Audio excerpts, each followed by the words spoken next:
ஊழியக்காரனுக்கு தசம்பாகம் அல்ல, காணிக்கையும் ஊழியக்காரனுக்கு அல்ல. இதை ரட்சிக்கப்பட்ட பிள்ளைங்க அமர்ந்திருக்கிற எல்லாருமே புரிந்து கொள்ள வேண்டியது மிக மிக அவசியம். காணிக்கை ஊழியம் செய்கிறார்கள் என்பதற்காக நீங்க கொடுக்க, புரியுதா? ஊழியம் செய்கிறாங்கன்னு சொல்லிட்டு தசம்பாகத்தை உங்களுக்கு தேவனாகிய கர்த்தர் கொடுத்த பணத்தை நீங்கள் எடுத்து தூக்கி கொடுப்பீங்கன்னா நான் நித்தியத்துக்குள்ளே போய் நிற்கும் தேவனாகிய கர்த்தர் கணக்கு கேட்பேன். என்ன நினைக்கிறோம்? ஊழியத்துக்கு ஒப்பு கொடுத்தவங்க சூப்பர்ஃபிஷியல். அவங்க யாரு? அவங்க வாழ்க்கையை எல்லாத்தையும் விட்டுட்டு என்ன பண்ணிட்டாங்க? ஆண்டு ஒப்பு கொடுத்துட்டாங்க. அவங்கள நம்ம தான் என்ன பண்ணணும்? தாங்கி பிடிக்கணும். அப்போ அவங்கள அழைச்சவர் யாருங்க? நீங்கள் ஊழியக்காரங்க அநேகரோட வீட்டை பச்சிக்கிறான். பணக்காரன் வீட்டு வாசலில் தான் ஏறி போய் ஷெட்டு போடணும், இது பண்ணணும்னு கேட்குறாங்க. ஒரு ஏழை வீட்டில் போய் என்ன பண்ண மாட்டாங்க? எலியா கேட்டது போல் அப்பத்தை சுட்டுத்தாங்க என்ன பண்ண மாட்டாங்க? சிஸ்டர், இந்த வழியாக போனேன், சாப்பிட்ணுன்னு தோணுச்சு, அவங்க வீட்டுக்கு என்ன பண்ண? ஏன்னா அவங்க வீட்டுக்கு வந்தால் தான் சிக்கன்னா இருக்கும். ஒரு ஏழை வீட்டுக்கு போனால் என்ன தருவாங்க? தண்ணி, சோறு, வெங்காயம். என்ன பண்ணுவாங்க? நான் மினரல் வாட்டர் தான் குடிப்பேன். நான் என்ன குடிப்பேன்?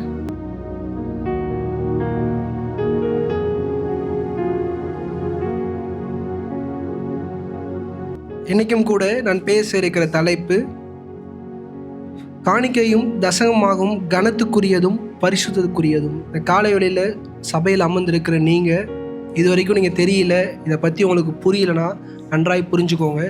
காணிக்கை, தசம்பாகம் இது ரெண்டுமே பரிசுத்தத்துக்கும் கனத்துக்கும் குறியது.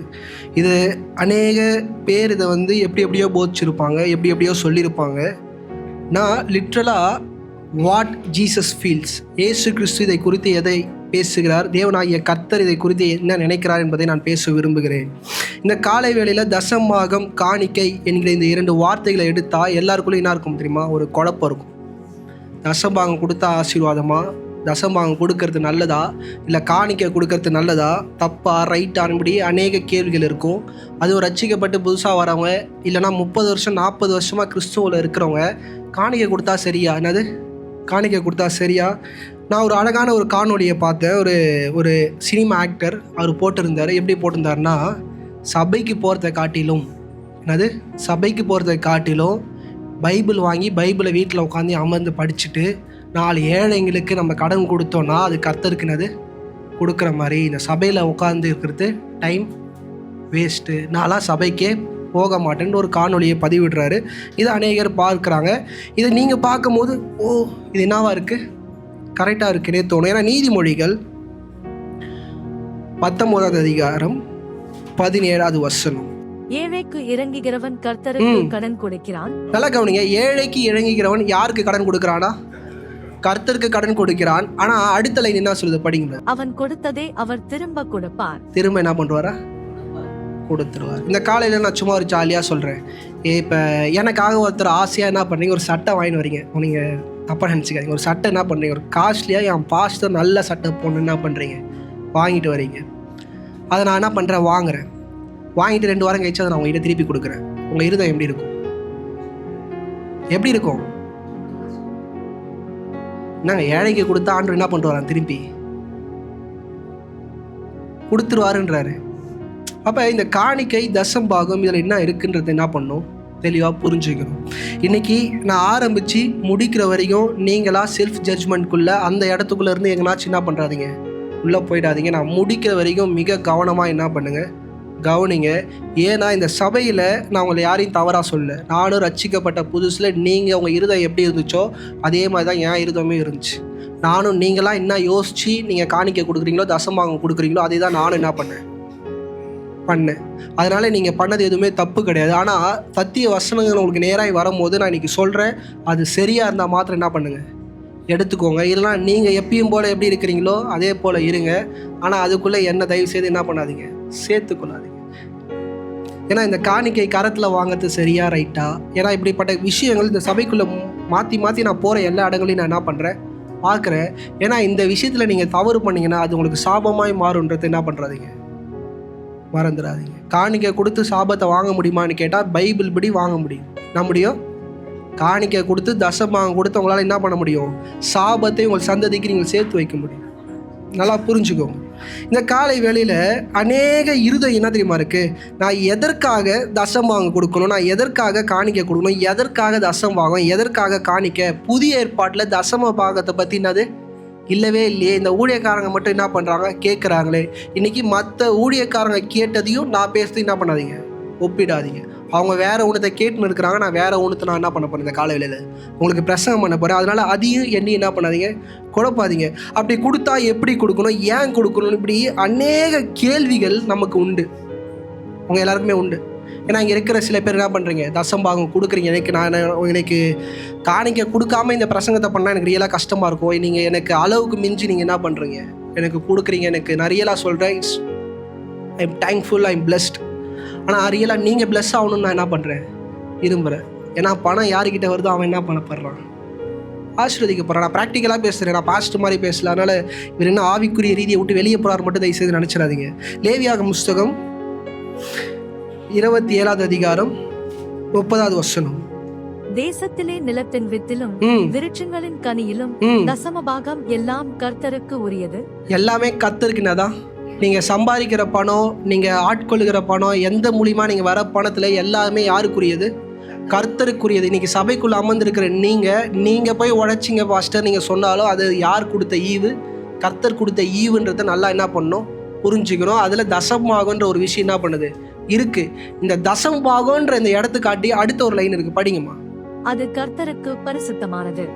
அது கர்த்தருக்கு நீங்கள் கொடுக்குற காணிக்கையும் தசம்பாகமும் அது எதுக்குரியது, பரிசுத்தத்துக்குரியது. How you are giving. நான் சொல்கிறது புரியுதா? இன்னைக்கு பிரதரை நான் கூப்பிட்றேன். யாரை கூப்பிட்றேன்னா ராபின் பிரதரை கூப்பிட்றேன். ராபின் பிரதருக்கு இப்போ டீ வேணும். டீ எவ்வளோ, 10 ரூபான்னு வச்சுப்போம். இப்போ அந்த 10 ரூபாய் அவருக்கு வேணும். அவர் என்னை கேட்குறாரு. நான் அப்படி கையில் என்ன பண்ணலாம், கொடுக்கலாம். இந்த கீபோர்டு மேலே வச்சு என்ன பண்ணலாம், எடுத்துக்கொள்ளலாம். தூக்கி என்ன பண்ணலாம், தரையில் போடலாம். இது எல்லாமே கொடுத்ததா, எல்லாமே கொடுத்ததா கணக்கு. ஆனால் உங்கள் இருதயத்துலேருந்து சொல்லுங்கள், எது பரிசுத்தத்துக்குரியது. இதை சபை நன்றாய் புரிந்து கொள்ள வேண்டும். பாஸ்டர் அப்போ நாங்கள் கையில் தானே கொடுத்தோம். என்னது பாஸ்டர், நாங்கள் கையில் தானே கொடுத்தோம். நான் ஒரு சின்னதாக நான் உங்களுக்கு சொல்லி புரிய வைக்கிறேன். ஸோ யாருமே உங்கள் மனநிலை பாஸ்டர் என்ன தான் சொல்கிறாரு இதுக்குள்ளே போகாது. ஏன்னா உங்கள் மனநிலையில் தான் நான் என்ன பண்ணேன் இருந்தேன்.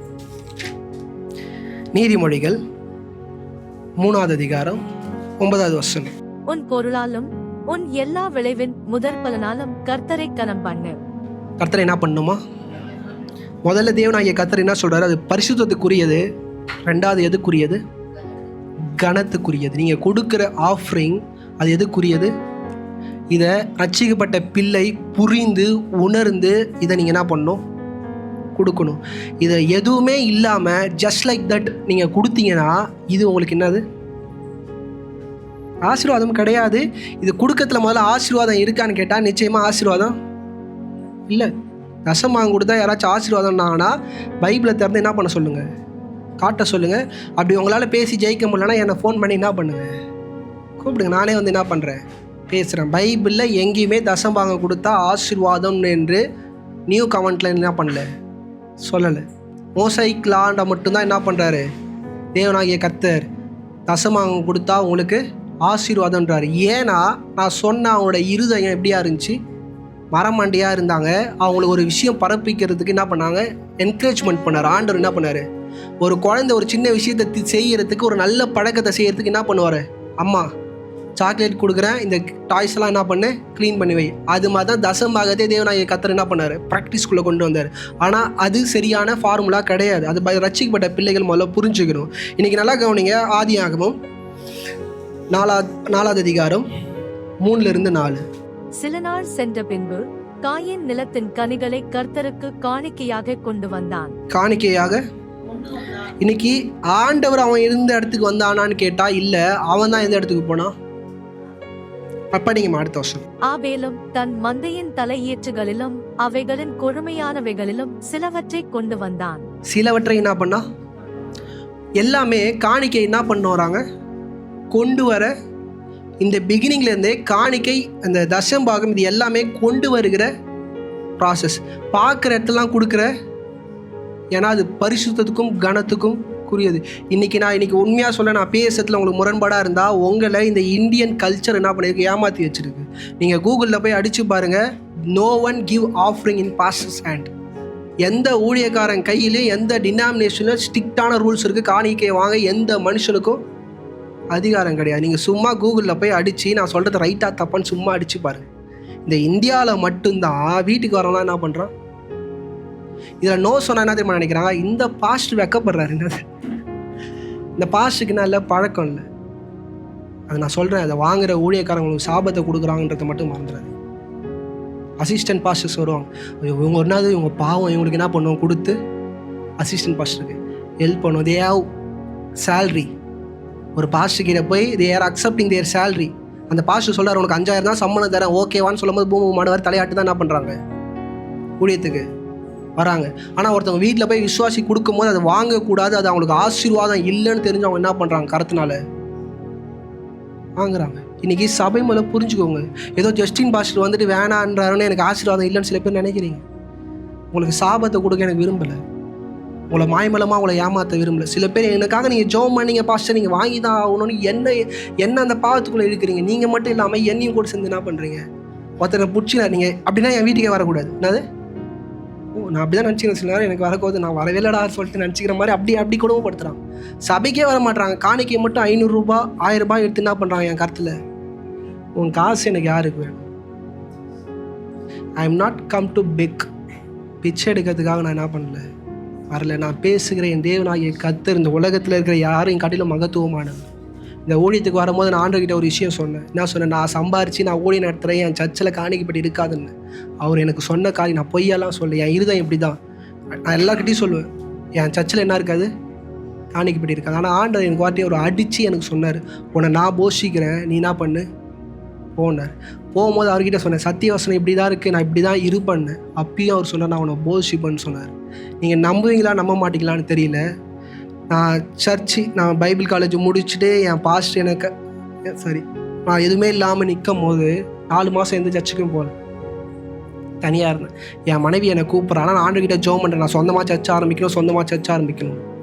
எனக்கு இந்த சர்ச் ஒரு ஆஃபராக வந்துச்சு. எப்படி வந்துச்சுன்னா, சேலரிக்கு வாங்கன்னு 5000 ரூபாய் சேலரி.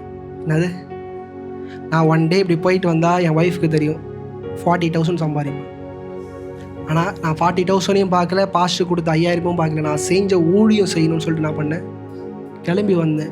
ஆனால் எனக்கு அன்றைக்கி தெரியாது இதுதான் என்னோடய சித்தம்னு. எனக்கே என்ன பண்ணுது, அன்றைக்கி மட்டும் என்னை கூப்பிட்றாரு ஐபிசி பாஸ்டர் வெள்ளை சட்டம் போடுறான்னு சொல்லிட்டு நான் ஓடி போயிருந்தேன்னா நிஜமாலே ஆண்டோட சித்தத்துக்குள்ளே என்ன பண்ணியிருக்க மாட்டேன், இருக்க மாட்டேன்.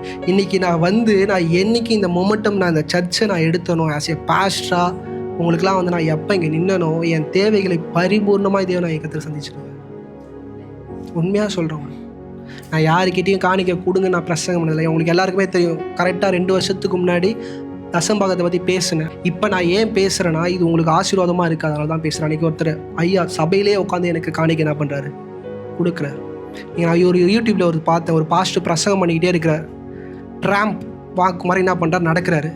எல்லாரும் எழுந்து காணிக்க இப்படி எடுத்து அவர் கையில் கொடுக்குறாங்க. என்ன கொடுக்குறாங்க, இது என்ன ஆவி தெரியுமா, கூத்தாடுற ஆவி. என்ன ஆவி, நீங்கள் வில்லேஜில் போய் பார்த்தீங்கன்னா தெரியும், பெண்கள்லாம் ஆடுவாங்க, கூத்தாடுவாங்க. இந்த ஆண்கள் என்ன தெரியுமா பண்ணுவாங்க, காசு கொடுப்பாங்க. அந்த பெண்களுக்கு என்ன பண்ணுவாங்க, ஊழியக்காரனுக்கு எப்படி காசு கொடுக்கணும்னு தெரியல, அவர் அவ்வளோ பெரிய ஊழியக்காரன். எனக்கு இன்னைக்கு கூட அவரை பார்த்தா நேர்லேயே கேட்டுருவோம், என்ன மாதிரி ஸ்பிரிட்டை நீ என்ன பண்ணுற, சபைக்குள்ளே என்ன பண்ணுற. அவர் அந்த சர்ச்சு பாஸ்டரும் கிடையாது, தான் ஹைலைட். அவர் சீஃப் கெஸ்ட்டாக வந்த பாஸ்டரு போகிறாரு, சபையில் இருக்கிற ஒருத்தன் ஏஞ்சி கொடுத்தோன்னே எல்லாரும் கொடுக்குறாங்க. மெசேஜில் வாங்கிக்கிட்டே இருக்கிறார், காசை வாங்கி பாக்கெட்டில் சோத்திரம் சபை கெட்டு போச்சுங்க. ஏன் கெட்டு போச்சுன்னா, யாருமே சத்தியத்தை என்ன பண்ணுறதில்ல, பேசுறதில்ல. படிங்கம்மா. ஆபேலையும் அவன் காணிக்கையையும் கர்த்தர் அங்கீகரித்தார். நீங்க ஆபேலோட காணிக்கை என்ன பண்ணாரா, அங்கீகரிச்சார். படிங்கம்மா. காயினையும் அவன் காணிக்கையையும் அவர் அங்கீகரிக்கவில்லை. காயினோட காணிக்கையை என்ன பண்ணல, நீங்க ரட்சிக்கப்பட்டு சபைக்கு வந்து காலகாலமாக காணிக்கையும் தசம்பாகம் கொடுத்துன்னு இருக்கீங்க. என்னைக்காச்சும் யோசிச்சு பார்த்தீங்களா, தேவன் நம்ம காணிக்கையை அங்கீகரிக்கிறாரா? ஏன்னா அங்கே இயேசு கிறிஸ்து இருந்தார், நோன்னு என்ன பண்ணிட்டாரு சொல்லிட்டார். இங்கே நோன்னு சொல்ல யாருமே என்ன பண்ணல உங்கள் முன்னாடி இல்லை. ஏன்னா they are blessing, they are getting blessing. மணி என்னது, உலகப்பிரகமான ஆசீர்வாதம். நான் ஏன் சொல்லுன்னா, இன்றைக்கி இந்த வீடியோ யார் பார்த்தாலும் சரி, ஏன் ஊழியக்காரங்களோட பிள்ளைகள் நாசமாய் போய் கொண்டிருக்கிறாங்கன்னா காரணம் இதுதான். ஏன் ஊழியக்காரங்களோட குடும்பம், அவங்க பிள்ளைகளோட வாழ்க்கை நாசமாக கேடு கெட்டு போய் நிற்கிதுன்னா எது தெரியுமா காரணம், மக்களோட பணத்தை தவறாய் சுரண்டுவது தான். இந்த ஊழியத்துக்கு வரும்போது என் மனைவியை நான் சொல்லிட்டு தான் வந்தேன். கல்யாணம் ஆன ஃபஸ்ட்டே சொல்லிட்டேன், நீ நினைக்கிற பாஸ்டர் நான் கிடையாதுமா, நீ நினைக்கிற பாஸ்டர் நான் கிடையவே கிடையாது. இப்போ கூட பேசிக்கிட்டே இருக்கும்போது ஒரு மாதிரி ஜோக்காக ஒரு விஷயம் சொன்னேன். அவளை தப்பாக நினைக்காதீங்க, ஏன்னா நீங்களும் அதை நினைப்பீங்க. இவர் காணிக்கை கையில் வாங்க மாட்டாராம், காணிக்கை பெட்டியில் போட்டால் என்ன பண்ணுவாராம், எடுத்து போகிறான். அந்த வார்த்தை எனக்கு குத்துச்சு பயங்கரமாக. அதே மாதிரி நீங்கள் யாராச்சும் நினச்சிருக்கலாம், ஜஸ்டின் பாஸ்டர் காணிக்கை என்ன பண்ண மாட்டார், கையில் வாங்க மாட்டார், காணிக்கை பெட்டியில் போட்டால் எடுத்துப்பார். மல்கியாவின் புஸ்தகம் 3வது அதிகாரம் 8-10. மனுஷன் தேவனை வஞ்சிக்கலாமா? இந்த காலையில கேட்குறேங்க, நீங்கள் தேவனை வஞ்சிக்கலாமா? உங்கள் கூட பிறந்தவங்களை வஞ்சிச்சாலே என்னது பாவம். உங்கள் கூட பிறந்தவங்களே நீங்கள் வஞ்சித்தா என்னது பாவம். தேவனை வஞ்சிக்கலாமா? அது தேவனை வஞ்சிக்கலாமா? படிங்க பிரதர். மனுஷன் தேவனை வஞ்சிக்கலாமா? நீங்களோ என்னை வஞ்சிக்கிறீர்கள். நீங்களோ என்னை. ஆண்டவர் ஆதியிலேருந்து இன்னைக்கு வரைக்கும் அவர் இந்த சபைக்குள்ளே வந்தார்னா இப்படிப்பட்ட ஒரு ஃபீலிங்ஸில் தான் வருவார். நீங்கள் புதிய ஏற்பாட்டில் பார்த்தீங்கன்னா பெரம்பெடுத்து என்ன பண்ணுறாரு, படிச்சிங்கல்ல, விளாசுன்னு விளாசுறாரு. சபைக்குள்ளே என்ன பண்ணுறாரு, விளாசுன்னு விளாசுறாரு. ஏன்னா பிஸ்னஸ் சபைக்குள்ளே வந்துருச்சு. ஒரு பிரதர்கிட்ட பேசும்போது சொன்னார், பாஸ்டர் நானும் எங்கள் அப்பாவும் பேசிக்கணும், வர பெஸ்ட்டு பிஸ்னஸ் எதுன்னு கேட்டால் சர்ச்சு தான். அவர் சொல்லும் போது எனக்கு சிரித்தேன். ஆனால் ரிட்டன் வீட்டுக்கு போய் நான் ப்ரேயர் பண்ணும்போது அழுது. அவர் சொன்னதில் எந்த தப்பும் கிடையாது. ஏன்னா அப்படி தான் எப்படி இருக்குது சபைகள். அவர் சொன்னதில் எந்த தப்புமே இல்லை. ஒருத்தவன் நல்லா சம்பாதிக்கணும், பணக்காரனாக ஆகணும்னா எது ஒரே ஒரு வழி, சபை ஆரம்பிச்சிட்டா பின்னாடி நல்ல லைட்ஸ்லாம் போட்டு ஒரு பிரம்மாண்டமாக ஒரு அட்மாஸ்பியரை க்ரியேட் பண்ணிட்டு அவன் என்ன பண்ணிடலாம், ஈஸியாக சம்பாரிச்சிடலாம். ஆனால் வசனம் சொல்லுது, நீங்கள் என்ன பண்ணிட்டீங்க, வஞ்சிச்சிட்டீங்க, நீங்கள் என்ன பண்ணிட்டீங்க, ஏமாற்றிட்டீங்க. ஆனால் இதை மக்கள் ஏமாத்துனாங்களா இல்லை யார் ஏமாத்துனாங்களான்றத நீங்கள் கொஞ்சம் எடுத்து பார்த்தீங்கன்னா ஊழியக்காரங்க தான் என்ன பண்ணியிருக்கிறாங்க, ஏமாத்திருக்கிறாங்க. இப்போ நீங்கள் கேட்கலாம், பாஸ்டர் நாங்கள் எதுவுமே பண்ணலையே, ஊழியக்காரங்க ஏமாத்தினா நாங்கள் என்னன்னு கேட்டால் நீங்களும் அதில் என்னவா இருக்கிறீங்க, பங்காளியாக இருக்கிறீங்க. மல்கியா 2வது அதிகாரம் 1-2. இப்போதும் ஆசாரியர்களே, இந்த கட்டளை உங்களுக்குரியது. இந்த மல்கியால பேசுனது எல்லாமே யாருக்குரியதுன்னா ஜனங்களுக்குரியது இல்லை. ஆனால் இந்த வசனத்தையே எடுத்து பிசாசு என்ன பேசுனா, உங்கள் காணிக்கை தசம்பாகத்தை என்ன பண்ணுங்க, கொடுங்க. ஆனால் அது பேசுனதே ஊழியக்காரனுக்கு தான் தெரியாமல் அந்த ஊழியக்காரர்கள் என்ன பண்ணுவாங்க, வாட்ஸ் கரெக்ட் வசனம் அவங்களுக்கு எது ஏற்றதோ அதை எடுத்து என்ன பண்ணுவாங்க. ஆண்டவர் சொன்னதே, ஊழியக்கார பையா நீ தான் என்ன பண்ணுற, மக்களை ஏமாத்துற, திருட்டுத்தனம் பண்ணுற, கொடுக்குற தசம்பாகத்தெல்லாம் நீ என்ன பண்ணுற, ஆட்டையை போடுற. ஆனால் அவங்க வந்து என்ன தெரியுமா சொல்லுவாங்க, ஒழுங்காக தசம்பாகத்தை கொடுங்க, தசம்பாகத்தை நீங்கள் கொடுக்கல, நீங்கள் காணிக்கையை கொடுக்கலன்னா அந்த பணம் ஹாஸ்பிட்டலுக்கு என்ன பண்ணும். அந்த பாஸ்டர் சுகர் பேஷண்ட்டாக இருப்பார், 1ஆம் தேதி ஆனால் 5000 ரூபாய் என்ன பண்ணுவார் சுகர் மாத்திரைக்கு. மக்களை முன்னாடி இருக்கிற மக்களுக்கும் என்ன இல்லை, அறிவில்லை. ஏன்னா இந்த முதல்ல இந்த தசம்பாகன்றத முதல்ல நல்லா புரிஞ்சுக்கோங்க. என்ன ஆகமும் 18:26. நீ லேவியரோடே சொல்ல வேண்டியது என்னவென்றால், இஸ்ரவேல் புத்திரர் கையில் வாங்கிக் கொள்ளும்படி நான் உங்களுக்கு சுதந்திரமாக கொடுத்த தசமபாகத்தை. நல்லா கவனிங்க, தசம்பாகன்றது ஊழியக்காரங்களுடைய சுதந்திரம். அது சுதந்திரம். இதை நல்லா புரிஞ்சுக்கணும். நான் பேச சில வார்த்தைகள்லாம் யூஸ் பண்ணும்போது உங்கள் மனநிலைகள் என்ன பண்ணணும், மாறணும். படிங்கம்மா. நீங்கள் அவர்கள் கையில் வாங்கும்போது தசமபாகத்தில் 10ல் ஒரு பங்கை கர்த்தருக்கு ஏறெடுத்து படைக்கும் படைப்பாக செலுத்த வேண்டாம். தசம்பாகத்தை ஊழியக்காரனும் என்ன பண்ணணும், கொடுக்கணும். இப்போ இந்த ஊழியக்காரங்க எங்கே தெரியுமா கொடுப்பாங்க, ஒரு டினாமினேஷன் வச்சுருப்பாங்க, அவங்களோட பிராண்ட், அந்த பிராண்டோட இணைஞ்சிருப்பாங்க. அந்த பிராண்டுக்கு என்ன பண்ணுவாங்க, தசம்பாகத்தை கொடுப்பாங்க. எனக்கு ஒரு ஊழியக்காரர் அட்வைஸ் பண்ணார், ஒரு சில ப்ராப்ளம் ப்ரேயர் பண்ணிக்கோங்க பிரதர், ஒரு ஸ்பிரிச்சுவல் மெச்சூரிட்டியில் அவர்கிட்ட போய் சொன்னும் போது அவர் தசம்பாகம் ஒழுங்காக கொடுக்குறீங்களா, உங்கள் ஆவிக்குரிய தகப்பன் யார் என்ன போய் கேட்டார். இன்னொரு ஊழியக்காரர் 1ஆம் தேதி வந்தவுடனே தசம்பாகத்தை எடுத்து நீங்கள் காணிக்கைப்பட்டியில் போட்டு தான் நீங்கள் அதை என்ன பண்ணணும், திருப்பி எடுத்து உங்கள் குடும்பத்துக்கு எடுத்து பயணம். நானே அதை எடுத்து என் காணிக்கைப்பட்டியில் நானே போட்டு அதை நான் என்ன பண்ணுவேன், எடுத்து தசம்பாகனா என்னன்னு அவங்களுக்கும் என்ன பண்ணல தெரியல. நீங்கள்லாம் தசம்பாகத்தை எங்கே கொடுக்குறீங்க, நான் எங்கே கொடுக்குறேன்னா நான் ஒரு ஊழியக்காரனுக்கு கொடுக்குறேன். அவர் என்னோட பெரியவனும் கிடையாது, என்னோட சின்னவனும் கிடையாது. சத்திய வசனத்தை போதிக்கிற எனக்கு தெரிந்து அவங்க செய்கிற ஊழியம் தேவனுக்கு ஆசீர்வாதமாக இருக்குன்னு எண்ணி தான் நான் பண்ணுறேன். என்னோடய பாஸ்டருக்கும் நான் கொடுக்குறேன், என் ஒய்ஃபோட பாஸ்டருக்கும் நான் என்ன பண்ணல, கொடுக்கல. என் ஒய்ஃபோட பாஸ்டருக்கு நான் கொடுத்தேன்னா அது ப்ளீஸிங்கில் வரும், நான் வரும். ஏன்னா தசம்பாகம் நீங்கள் நினைக்கிற மாதிரி காணிக்கைன்றது பயங்கரமான பரிசுத்தத்துக்குரியதும் கனத்துக்குரியதுமா என்ன பண்ணுது இருக்கு. ஆதியாகமம் 14வது அதிகாரம் 18-20. அன்றியும் உன்னதமான தேவனுடைய ஆசாரியனாயிருந்த சாலேமின் ராஜாவாகிய மெல்கிசேதேக்கு அப்பமும் திராட்சரசமும் கொண்டு வந்து அவனை ஆசீர்வதித்து, வானத்தையும் பூமியையும் உடையவராகிய உன்னதமான தேவனுடைய ஆசீர்வாதம் ஆபிராமுக்கு உண்டாவதாக. உன் சத்துருக்களை உன் கையில் ஒப்புக் கொடுத்த உன்னதமான தேவனுக்கு ஸ்தோத்திரம் என்று சொன்னான்.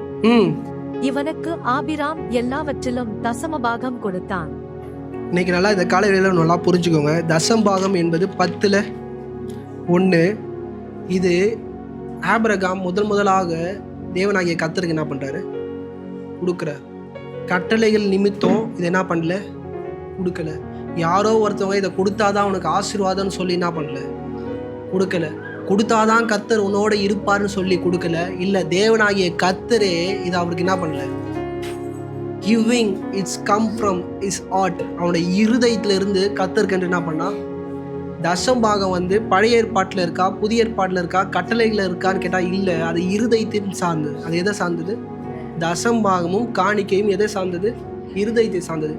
சில தற்குறிகள் என்ன சொல்றாங்க? புதிய ஏற்பாட்டில் இல்லை, அது பிரமாணங்கள்ல இருக்கு, அது ரெண்டுத்துலையுமே இல்லை, அது இருதயத்தில் இருக்குன்றத எந்த தேவ பிள்ளைகளுக்கும் தெரியல, பிரசங்கம் பண்ணுகிற ஊழியக்காரங்களுக்கும் தெரியல, சபையில் அமர்ந்திருக்கிறவங்களுக்கு என்ன பண்ணல தெரியல. ஒரு கணவனை நேசிப்பது ஏதோ கணவன்கிட்ட இருக்கிற பணத்திற்காகவோ இல்லை கணவனுடைய அழகு இல்லை. Something is more then that. Husband and wife தேவனாகிய கர்த்தர் ஏன் கணவன் மனைவி என்கிற உறவுல என்ன பண்ணாரு? வச்சாரு. நம்மளை எல்லாம் ஏன் பெண்ற ரோல்ல ஏன் வச்சாரு? மனைவி கணவனை காட்டிலும் அதிகமா நேசிக்கிறவங்க தான் யாரு? புரியுதா காட்சி? கணவனை காட்டிலும் மனைவி தான் அதிகமா கணவனை நேசிப்பான். நான் சொல்லுகிற சத்தியம் பெண்களுக்கு மட்டும் புரியும், ஆண்களுக்கு இருக்குன்னா தெரியும். இவர் ஒய்ஃப் நல்லா இருப்பாது, என் ஒய்ஃப் அப்படி இல்லையே, அப்படிலாம் இல்லை. ரியலா ஒய்ஃப் புருஷனை அதிகமாக நேசிக்கிறோம். நல்லா கவனிங்க, புருஷங்க அநேக நேரம் கேரை எடுத்துக்க மாட்டாங்க, என்ன பண்ண மாட்டாங்க. நம்ம இயேசு கிறிஸ்து அப்படி கிடையாது. அவர் ஏன் இதை சொல்லும் போது இந்த உறவுல அடிப்படை பண்ணார்னா, உன் இருதயம் என் மேலே இருக்கணும், இருந்தால் நீ என்ன பண்ணுவ? இதெல்லாம் செய்வ.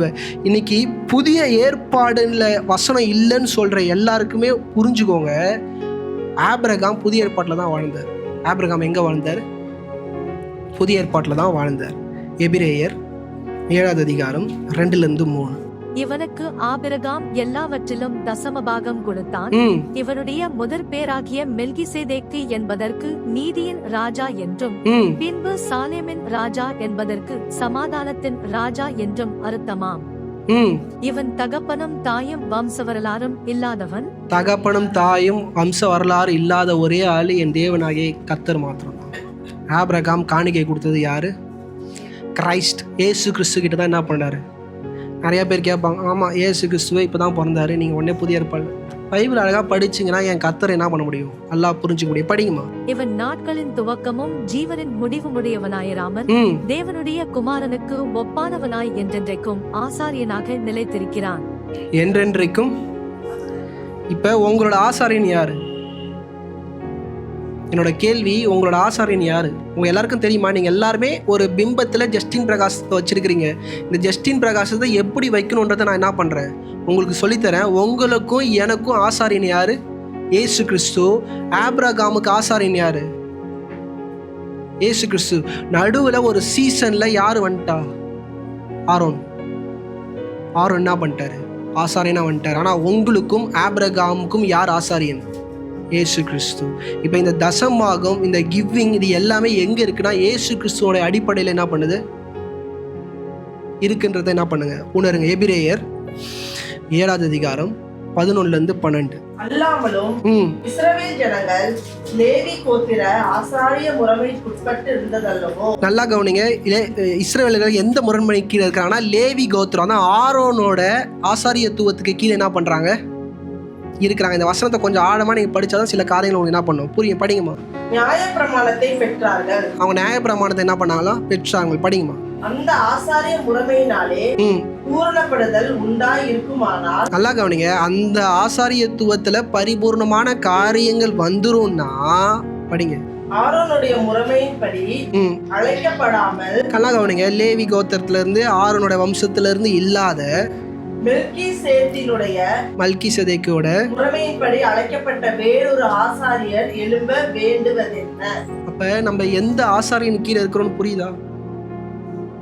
லேவி கோத்திரத்துல இருந்து வந்த சில பேர் நான்லாம் லேவிடா, லேவினா நீ காலிடா, என்னை பொறுத்திருக்கேன். அப்படிதான் எனக்கு தோணும். லேவின்றது தேவனாய் கர்த்தர் தூக்குற ஆளே கிடையாது. மல்கிசேதேக்கு தான் யாரு? இயேசு கிறிஸ்து. அவர் தான் உங்களுக்கு எனக்கு யாரு? ஆசாரியன். நம்ம எல்லாரும் எந்த முறைமையில் இருக்கிறோம்? புதிய ஏற்பாட்டில் யாரோட முறைமையில் இருக்கிறோம்னா இயேசு கிறிஸ்துவை பின்தொடர்கிற, இயேசு கிறிஸ்துவை ஆசாரியனாக வைத்து ஓடுகிற கூட்டத்தில் நம்ம என்ன பண்ணுறோம் இருக்கிறோன்றதை மறந்துடாதீங்க. ஆபிரகாம் அப்போ எந்த கூட்டத்தில் இருந்தார்? மல்கிசேதேக்கு என்கிற இயேசு கிறிஸ்துவை தான் ஆசாரியனாய் கொண்டு யார் இருந்தா? ஆபிரகாம் இருந்தார். இதை நல்லா என்ன பண்ணுங்க, ரட்சிக்கப்பட்ட பிள்ளைகள் முதல்ல புரிஞ்சுக்கோங்க. நீங்களும் நம் முற்பிதாவாகிய ஆபிரகாமும் வணங்கினது, ஆசாரியனாய் வைத்தது இயேசு கிறிஸ்துவை மாத்திரம்தான். யாரை? இன்னைக்கு ஏன் பாஸ்டர் தூக்காதீங்க நான் சொல்றதெல்லாம் இதுக்குள்ளதான் என்ன பண்ணுது இருக்கு. ரோமர் 4வது அதிகாரம் 3வது வசனம். வேத வாக்கியம் என்ன சொல்லுகிறது? நல்லா கவனிங்க. நீங்களும் நானும் விசுவாசத்தினால என்ன பண்றோம்? நீதிமான் ஆகிறோம். ஆபிரகாமும் எப்படி ஆனாரு? ஆபிரகாம் தேவனை விசுவாசித்தான், அது அவனுக்கு நீதியாக எண்ணப்பட்டது என்று சொல்லுகிறது. நீதியாக எண்ணப்பட்டது என்று என்ன பண்ணுது? அப்ப நல்லா புரிஞ்சுக்கோங்க. ஆபிரகாமும் சரி நீங்களும் சரி, we are working on same formula. தேவனை தேடுகிற காரியத்துல ஆபிரகாமும் நீங்களும் சேம். உங்களுக்கு இருக்கிற ஆண்டவர் தான் அங்கேயும் என்ன பண்ணாரு இருந்தார். உங்களுக்கு எப்படி கண்டிச்சு உணர்த்துறாரோ அதே மாதிரி தான் அங்கேயும் என்ன பண்றாரு கண்டிச்சு உணர்த்துறார். இப்ப அங்க இருந்த லேவியா இருந்த ஆசாரியனா இருந்த இயேசு கிறிஸ்து ஆபிரகாம் எப்படி நடத்தினார் யோசிச்சு பார்த்தீங்களா? எனக்கு முன்பாக பரிசுத்தவானாய் நீதிமானாய் என்ன பண்ணு நடந்து கொள். தன்னை கண்டிக்கிற இயேசு கிறிஸ்து எப்படிப்பட்ட ஊழியக்காரனா இருந்தாரு? ஆபிரகாமுக்கு கண்டிக்கிற, சத்திய வசனத்தை போதிக்கிற, பரிசுத்தத்தோட வாழணும்னு சொல்லிக்கிற ஊழியக்காரனா தான் என்ன பண்ணாரு இருந்தார். இன்னைக்கு நீங்க உங்களுடைய ஆசாரியத்துவம் எப்படி இருக்கணும்?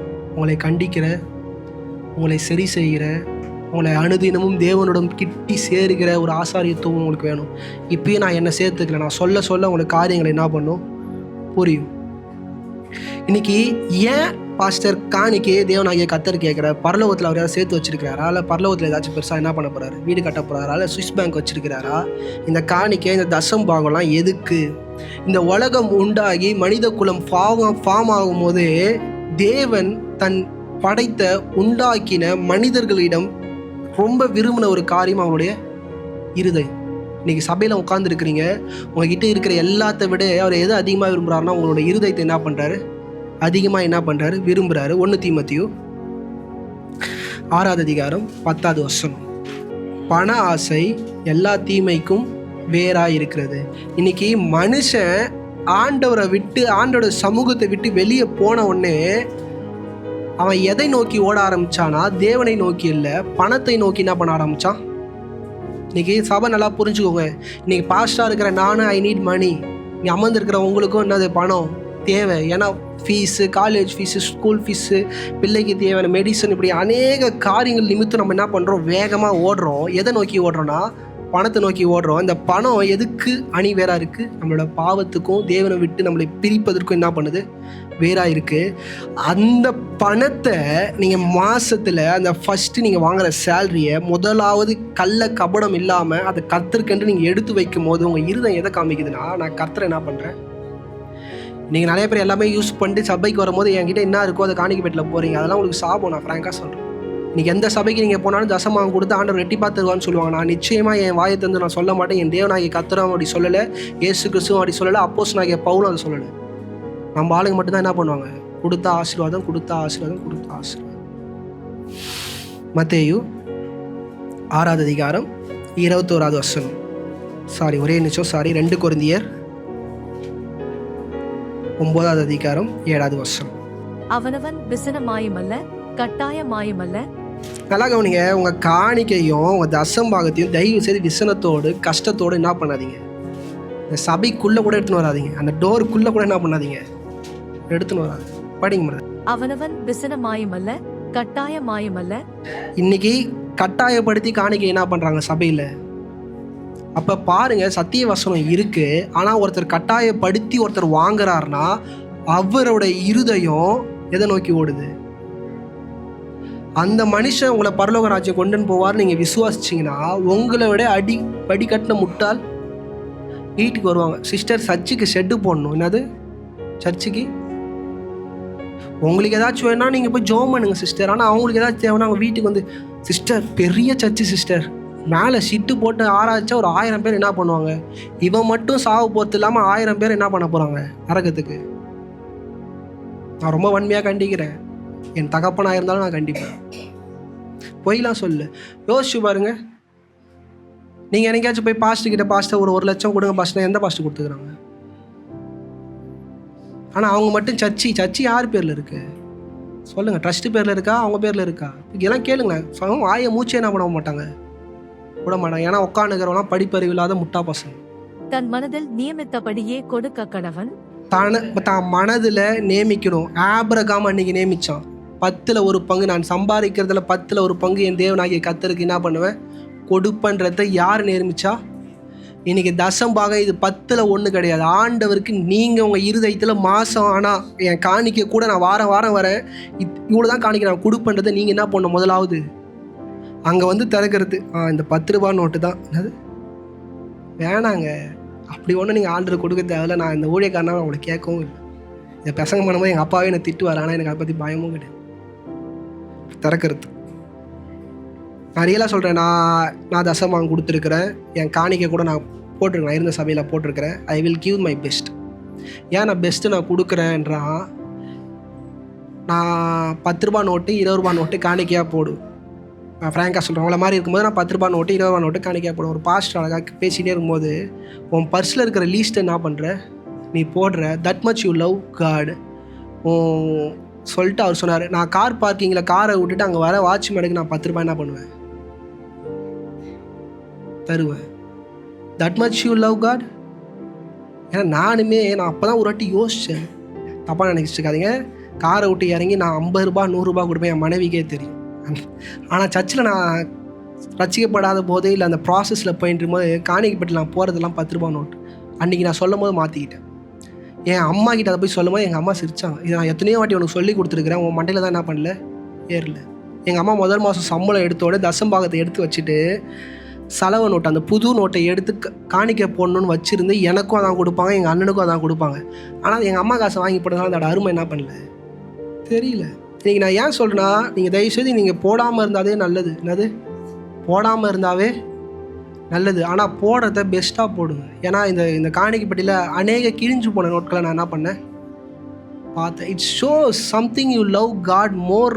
அவரை கட்டி கிழிக்கிற அளவுக்கு அவர் என்ன பண்ணுறீங்க நேசிக்கிறீங்கன்றதை நான் என்ன பண்ணுறேன் புரிஞ்சுக்கிறேன். மத்தேயு 6:21. உங்கள் பொக்கிஷம் எங்கே இருக்கிறதோ அங்கே உங்கள் இருதயமும் இருக்கும். புரியுதா? பணத்து மேலே உங்கள் இருதயம் இருந்துச்சுன்னா அது மேலே தான் உங்களுக்கு என்னவா இருக்குது பொக்கிஷமாக இருக்குது. பணம் வந்த உடனே, பணம்ன்ற ஒரு விஷயம் உங்களுக்கு வந்த உடனே அதை ஆண்டவருக்கென்று எடுத்து வைக்கிற முதல் மனநிலை தான் உங்கள் பொக்கிஷம் எங்கே இருக்குது?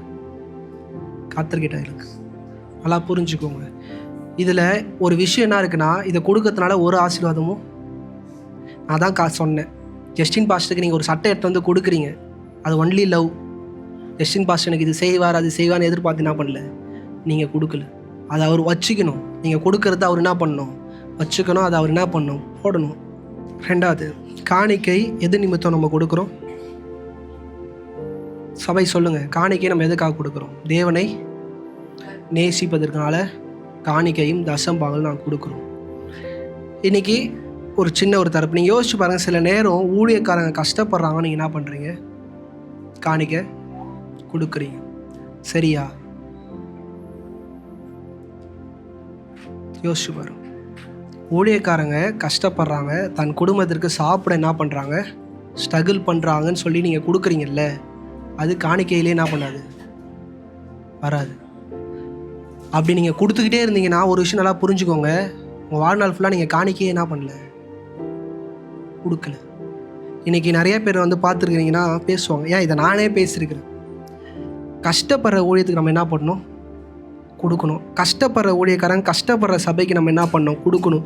என்னோட இருதயம் ரட்சிக்கப்பட்டு கொஞ்ச நாள் அப்படி தான் இருந்துச்சு. ஆனால் சத்திய வசனங்களை படிக்க படிக்க அதுக்குள்ளே இருக்கிற ரகசியங்கள் புரியும் போது தான் நான் உங்களுக்கு சொல்கிறேன். இப்போ அந்த கஷ்டப்படுற ஊழியர்கள் நம்ம கொடுத்துக்கிட்டே இருப்போம். அந்த ஊழியம் கஷ்டப்படுற வரைக்கும் நம்ம கொடுத்துக்கிட்டே இருப்போம். திடீர்னு ஒரு நாள் கார் வாங்கிட்டு உங்கள் வீட்டுக்கு வந்து, சிஸ்டர் நான் கார் வாங்கிக்கிறேன்னு சொல்லிட்டு இப்படி கொடுப்பாரு பாருங்களா, டேய் என்கிட்டயே கார் இல்லை. என்னது என்கிட்டயே கார் இல்லை, இவன் எப்படா வாங்கினான் காரு? புரியுதா? அதுலேருந்து அந்த மாதத்துலேருந்து அவர் கொடுக்கறத என்ன பண்ணுறீங்க? அவன் என்ன வசதியாகிறான், அவன் புள்ள இங்கிலீஷ் மீடியத்தில் படிக்குது, என் புள்ள என்ன தமிழ் மீடியத்தில் படிக்குது. புரியுதா நான் சொல்கிறது? அப்போ நீங்கள் பாருங்கள், இந்த காணிக்கை, இந்த தசம்பாகம், இது எல்லாமே வேற மாதிரி கொடுக்குறீங்க. இதுக்குள்ள தசம்பாகமும் காணிக்கையும் வரக்கூடாது. ஏன்னா அப்போஸ்தலனாகிய பவுல் அழகாக சொல்கிறாரு, 2 கொரிந்தியர் 8ஆம் அதிகாரம் 18-21. விசேஷ ஊழியத்தின் எல்லா சபைகளிலும் புகழ்ச்சி பெற்ற ஒரு சகோதரனை அவனோடு கூட அனுப்பியிருக்கிறோம்.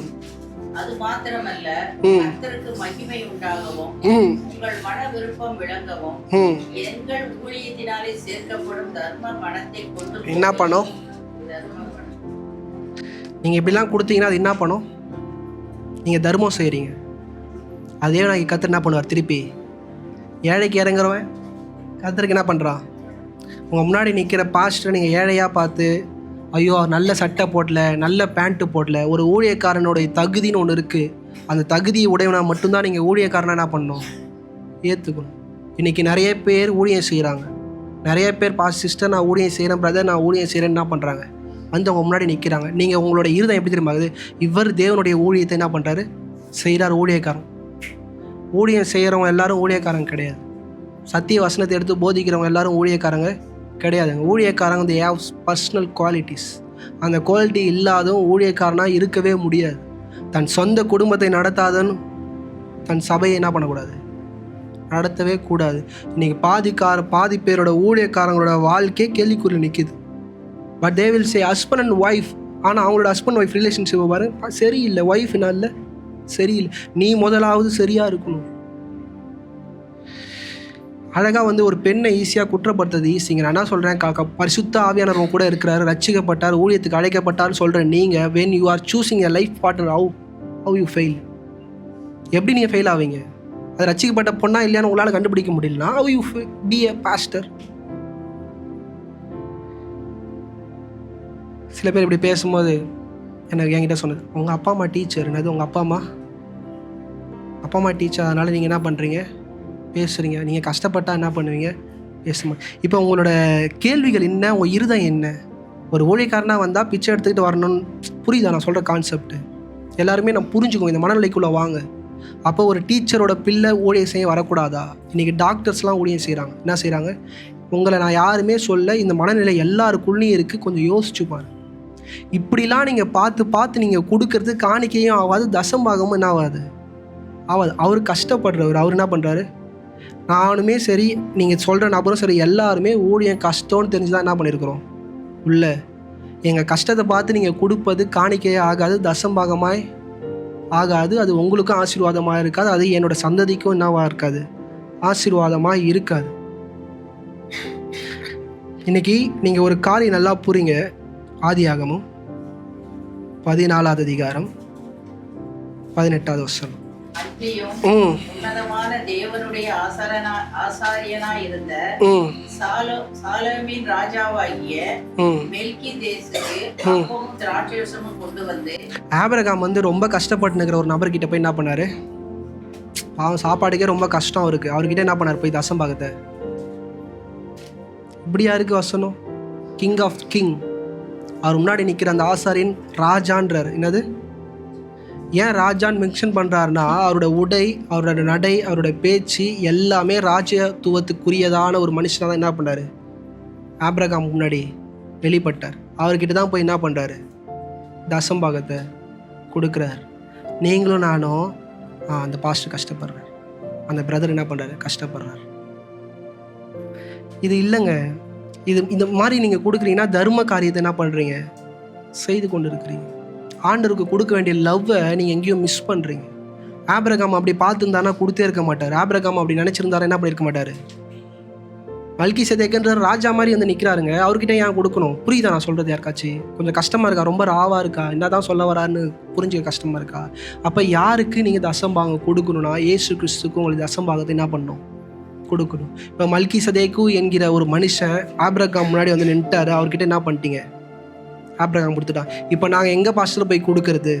நாங்கள் போய் எங்கே கொடுக்குறது? இயேசு கிறிஸ்து தான் நான் என்ன பண்ணுறோம்? அவர் கையிலேயே போய் கொடுத்துருவோம். நீங்கள் தான் எங்கள் முன்னாடி நின்று எதோ என்ன பண்ணுறீங்க? பேசிக்கொண்டே இருக்கிறீங்க. இன்னைக்கு ஊழியக்காரனுக்கு தசம்பாகம் அல்ல, காணிக்கையும் ஊழியக்காரனுக்கு அல்ல. இதை ரட்சிக்கப்பட்ட பிள்ளைங்க அமர்ந்திருக்கிற எல்லாருமே புரிந்து கொள்ள வேண்டியது மிக மிக அவசியம். காணிக்கை ஊழியம் செய்கிறார்கள் என்பதற்காக நீங்கள் கொடுக்க, புரியுதா? ஊழியம் செய்கிறாங்கன்னு சொல்லிட்டு தசம்பாகத்தை உங்களுக்கு தேவனாகிய கர்த்தர் கொடுத்த பணத்தை நீங்கள் எடுத்து தூக்கி கொடுப்பீங்கன்னா நான் நித்தியத்துக்குள்ளே போய் நிற்கும்போது தேவனாகிய கர்த்தர் கணக்கு கேட்பார். எதற்கு ஆலயத்தை இடிச்சார்னு தெரியுமா? யாருக்காச்சும் தெரியுமா? புதிய ஏற்பாட்டில் ஒரு கல்லின் மேல் ஒரு கல் இல்லாமல் எதுக்கு இடிச்சார்? அந்த ஆலயத்தை எதுக்கு தப்பிடி ஆக்குனாரு? காணிக்கையெல்லாம் எங்கே போச்சு? ஆலயத்துக்கு தான் போச்சு. பைபிள் நீங்கள் படிச்சிங்கன்னா நான் சொல்கிறது புரியும். சபையே இடிச்சு நொறுக்கிட்டார். இந்த கல்லின் மேல் என் கல்லை நான் என்ன பண்ணுறேன்? அப்போ இயேசு கிறிஸ்து என்னங்க ஆதியிலேருந்து இப்போ வரைக்கும் சொல்லிருக்காரு. நம்ம மட்டும் ஏதோ ஒன்று ஃபாலோ பண்ணிட்டு ஏதோ ஒன்று என்ன பண்ணுறோம்? என்ன நினைக்கிறோம்? ஊழியத்துக்கு ஒப்பு கொடுத்தவங்க சூப்பர்ஃபிஷியல். அவங்க யார்? அவங்க வாழ்க்கையை எல்லாத்தையும் விட்டுட்டு என்ன பண்ணிட்டாங்க? ஆண்டு ஒப்பு கொடுத்துட்டாங்க. அவங்கள நம்ம தான் என்ன பண்ணணும்? தாங்கி பிடிக்கணும். அப்போ அவங்கள அழைச்சவர் யாருங்க?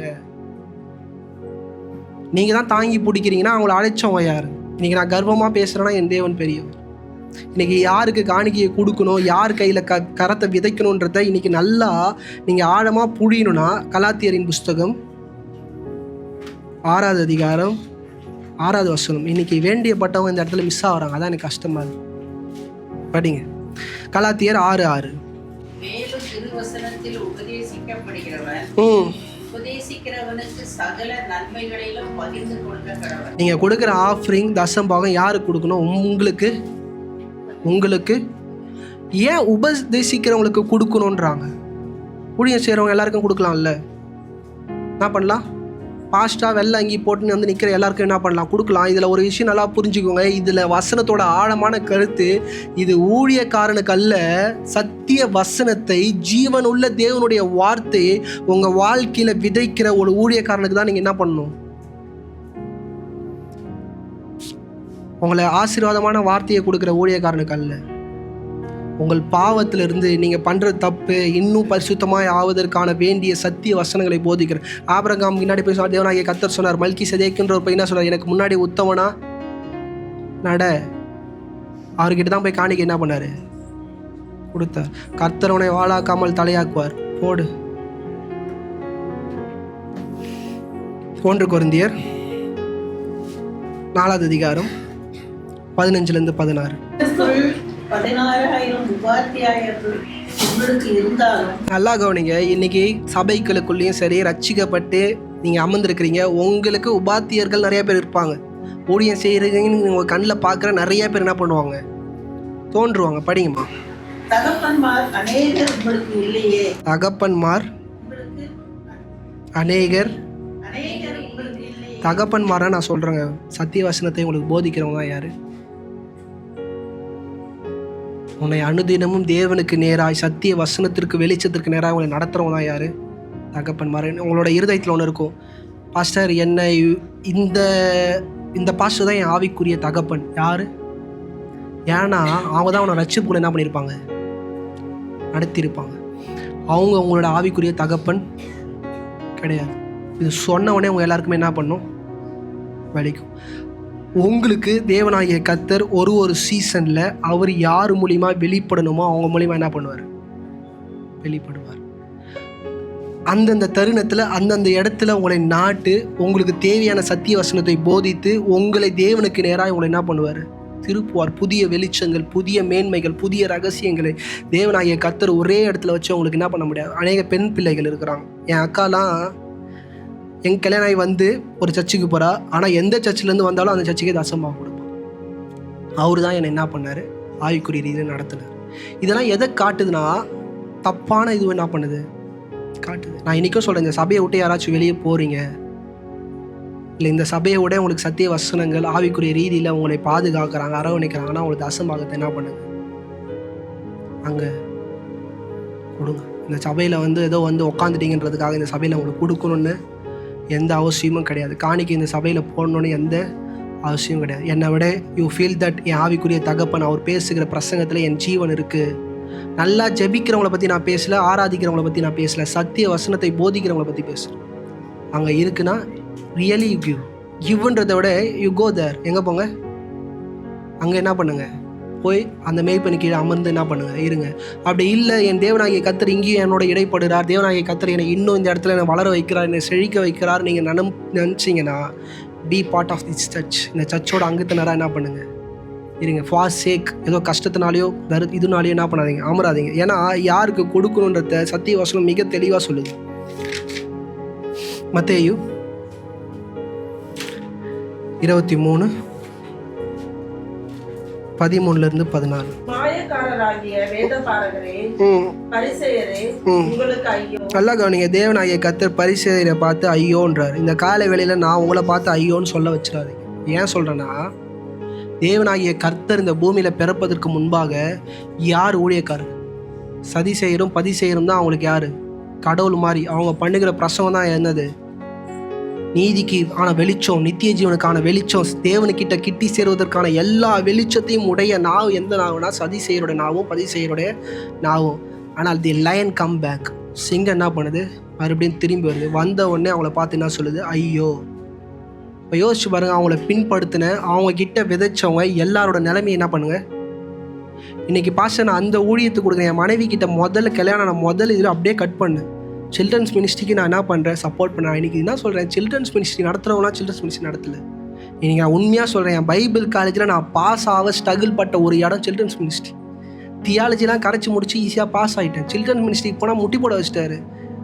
அதுவும் இன்டர்நேஷ்னல் காலேஜ். நான் நினச்சேன் எல்லா கிளாஸ்லேயும் பனிஷ்மெண்ட்டாக கிளாஸ் விட்டு வெளியே போ, முட்டி போட, தோப்பு காரணம் போடுன்ட்டார் sir. Children's ministry is not ஜோக்குன்னாரு. அப்போ அந்த சில்ட்ரன் மினிஸ்ட்ரி ஊழியம் செய்கிறவங்க ஏதோ 4 பசங்களை கூப்பிட்டு பாட்டு பாடி டான்ஸ் ஆடி அவங்கள அனுப்பி வைக்கிறது கிடையாது. அந்த சிறு வயதில் சத்திய வசனத்தின் விதையை அவங்க எப்படியாச்சும் விதைக்கணும். இருக்கிறதுல என்னை விட ரொம்ப கஷ்டமான விஷயம் எதுனா சில்ட்ரன்ஸ் மினிஸ்ட்ரி ஊழியம் செய்கிறோம். ஆனால் அது எப்படி தெரியுமா செய்வாங்க, ஜாலியாக என்ன பண்ணுறாங்க. இப்போ இருக்கிற வாலிப பிள்ளைங்க சபையில் எல்லாம் கூட்டம் கூட்டிக்கிட்டு ஒரு அர்ப்பணிப்பு இல்லை, அதுக்கு முன்னாடி போகும்போது ஒரு ஜபம் இல்லை.